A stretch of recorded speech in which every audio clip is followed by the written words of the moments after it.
Okay, so we left off with one of my favorite sayings, illegitimus non carborundum, don't let the bastards grind you down. And we finished with the fact that you need to create, you need to manifest a new reality. So how are you going to do that? Well, the first thing you're going to do is you're going to go look in the mirror. And the reason you need to look in the mirror is because you need to understand that nobody is going to bail you out. The bailout, the people at the top, they've got theirs. They're busy getting theirs. They're busy hanging on to it. They're busy figuring out how to help each other at the top. And when I say at the top, I'm saying if you aren't a top politician in D.C., if you aren't the head of a mega corporation, if you aren't the head of a corporation on Wall Street or a bank, you're at the bottom. You're not privy to the information nor the decisions that they're making that totally impact your world.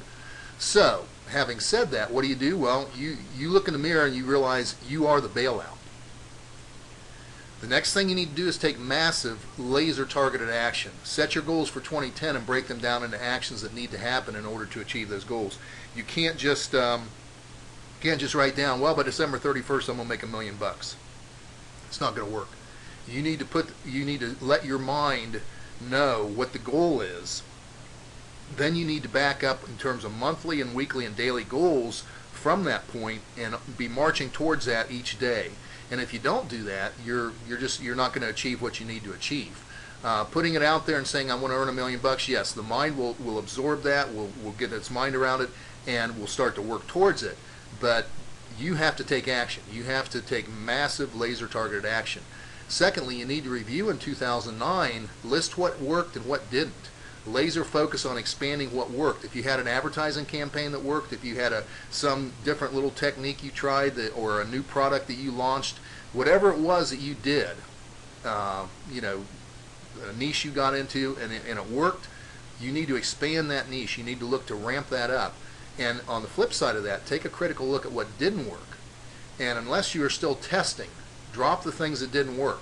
One of our top guys in the field of internet marketing, Eben Pagan, says, cut your losers short and let your winners run. In other words, don't go beating your head against the wall trying to make something work that hasn't worked for you. Cut that loose and work on things that did, expand the things that did work for you. And as I said before, take daily steps toward the actions that will achieve your goals. Assess at the end of each day to see if you completed your critical actions for the day. In other words, inspect what you expect. Don't just take it for granted you're going to get that list done. Make the list of things that are critical to achieving your year-end goals and make sure you work towards those most important things, because otherwise you'll get wrapped up in the mundane day-to-day details. Another point is to outsource the things that slow you down or that you aren't good at. This is no time. 2010 is no time for spinning your wheels trying to learn how to do some aspect of website design or something, and you're going to take 8 hours to do something that took somebody else 5 minutes. And that's how critical it is now. Things are so specific that, like, if I have one of my geeks and I'm trying to load a video to a website or something, it might take me an hour. It takes them 5 minutes. So pay the money and outsource and spend the time on what you're good at and what makes you the highest hourly rate. Well, here's my first guarantee for 2010. Do not give up. I guarantee you that if you give up, you won't succeed. You will not reach your goals in 2010. If you commit right now to never, ever giving up, you may not reach all your goals, but you will be a success. Number 3, develop your success network. And if you don't know what I'm talking about, you need to learn about what your success network is, and you need to get one. In other words, you need to be brainstorming and networking with friends, family, business contacts, learning social networking, Web 2.0 technology on the internet so that you can increase your contacts. You need to brainstorm with everyone and anyone about how you can help each other out by joint venturing and partnerships and co-branding. And if you don't know what that is, you need to stay tuned, because I explain a lot more about that in some of my sessions. But you no longer should be looking at people as competitors. People in your field might be your biggest partners here this year. In other words, you go to your competitors and figure out how can you help them, how can you partner up on stuff. Maybe somebody is specializing in short sales and you don't want to. Well, maybe you work out a referral system or something where if they're specializing in that, maybe they don't have time to do something else like listings. So At any rate, you need to joint venture. You need to partner up with people who used to be your competitors. And same thing with co-branding. If you're a new agent, you need to co-brand with, line yourself up with a good office, somebody that you can partner up with that does have a reputation. And especially on the internet, we teach this totally. Until you get the name yourself, get up there and co-brand with somebody that is well known, and learn from them. Your competitors may turn out to be your strongest allies in 2010, but you have to cultivate them. Not all of them will. You know, some of them will turn you down and say, I don't need help. But a lot of people right now, they're desperate to try to figure out something that works. So you need to partner up and figure out how to help each other out.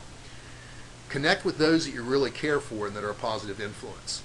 I can't stress this enough in these times. Stop associating with those that are bringing you down or are negative. If you got a family member that's always negative, oh, you can't do that, that's not going to work, you need to go get a full-time job, you know, that real estate doesn't work for people, it's, you know, real estate's dead. Well, get rid of them. Don't talk to them. Don't spend any time with them. Life is too short to spend 1 second with negativity around you. The tough times like right now, they force you to clarify exactly what is important in life. There are a ton of people that lost everything in this downturn, but they still have their life. If you're still vertical and you have a loved one, you can fight your way back. You can explode your income this year. So focus on what is important in your life, and refocus on the things that really are important, and that's obviously family, friends, and giving back to the community and to your clients.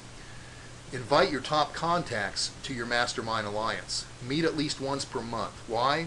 Because groups outperform individuals for ideas, creativity, and solutions that work.